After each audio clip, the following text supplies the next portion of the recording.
बहुत सारे क्रिएटर नए होते हैं जिसको कोई नॉलेज नहीं होती, जैसे कि मैं थी, क्योंकि हमारे फैमिली बैकग्राउंड में भी ऐसा कोई इन्फ्लुएंसर नहीं होता, आसपास का भी कोई नहीं होता, तो हम पूरे नए होते हैं। हमें नहीं पता कोलैबोरेशन कैसे मिलते हैं, कितने टाइप के होते हैं, ब्रांड हमें कितना पागल बनाती है। तो जितनी हेल्प मैं कर सकती हूँ उतनी कर देती हूँ। कोलैबोरेशन सिर्फ 2 तरह के होते हैं, बाकी सब बकवास होती है। जैसे कि रीइंबर्समेंट, इसमें ब्रांड बोलती है आप हमारे प्रोडक्ट्स परचेज करो, रिव्यू डालो, उसके बाद हम आपको पे कर देंगे प्रोडक्ट का प्राइस। बट ऐसा बहुत कम होता है, एजेंसीज रुपए खा लेती हैं, इसीलिए हमें रीइंबर्समेंट नहीं करना और ये कोई भी तरह का कोलैबोरेशन नहीं है। सेकंड, आपको ब्रांड्स बोलेंगी हम आपको प्रोडक्ट भेजते हैं और शिपिंग चार्ज दे दो। क्यों देनी है? तुम रिव्यू दे रहे हो ना, तो तुम्हें अपनी जेब से रुपए क्यों डालने हैं? तो इनको भी साफ साफ मना कर दो, प्रोडक्ट के लालच में अपनी प्रोफाइल मत गिराओ। मेन होते हैं बार्टर और पेड। बार्टर में ब्रांड्स हमें प्रोडक्ट्स भेजती हैं जिसका कोई चार्ज नहीं जाता और उसके बदले हमें इंस्टा रील देनी होती है। पेड कोलैबोरेशन में ब्रांड आपको प्रोडक्ट्स भी देगी, साथ ही साथ रुपए भी देगी। और मैं सिर्फ पेड कोलैबोरेशन करती हूँ। और जो तुमने फॉर्म्स देखे होंगे ना, 10K to 20K बजट 200 रुपए है और 20K to 50K 300, भाई ऐसा कुछ नहीं होता, ठीक है?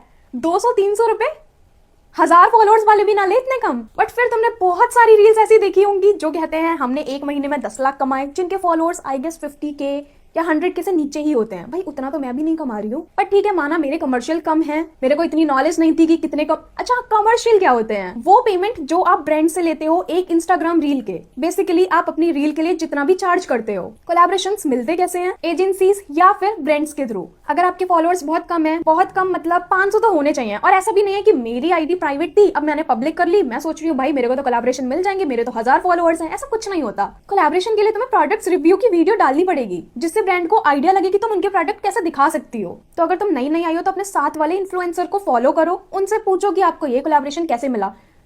ऑब्वियसली उनके पास ब्रांड्स रीच आउट नहीं कर रही हैं। अगर उन्होंने फॉर्म फिल किया होगा तो वो आपको बताएंगे, अगर आपका नसीब अच्छा हुआ तो। और इन्फ्लुएंसर के ना ग्रुप होते हैं जिसमें फॉर्म्स आते हैं, तो आप वो ग्रुप ज्वाइन करो, फॉर्म्स फिल करो। माना कि 1-2 दिन या फिर 1 हफ्ते 2 हफ्ते आपको कोलैबोरेशन नहीं मिल रहा है, पर ऐसा नहीं है कि मिलेगा ही नहीं। उसके बाद आप स्मॉल ब्रांड्स को मैसेज कर सकते हो, जो आप चैट जीपीटी से पूछ लो कि क्या मैसेज करूं। और यार पेड कोलैबोरेशन के लिए मैं इतनी हेल्प नहीं कर सकती, क्योंकि इसके कोई फॉर्म नहीं होते। अगर फॉर्म होते भी है ना तो इतना 100 रुपया देते हैं वो, ठीक है? अगर ब्रांड आपके पास आ रही है, आपका कंटेंट अच्छा है, आपके फॉलोअर्स अच्छे हैं, तो आप उनको बोलो कि मुझे पेड करना है, मैं बार्टर के लिए ओपन ही नहीं हूँ। मेरे 1000 फॉलोअर्स थे और मुझे 500 रुपए का कोलैबोरेशन मिला था, ठीक है, फर्स्ट शुगर पॉप से। उसके बाद मेरी एकदम ग्रोथ हुई थी और आई गेस 5000 फॉलोअर्स थे, तब मुझे 2000 या 3000 का कोलैबोरेशन मिला था।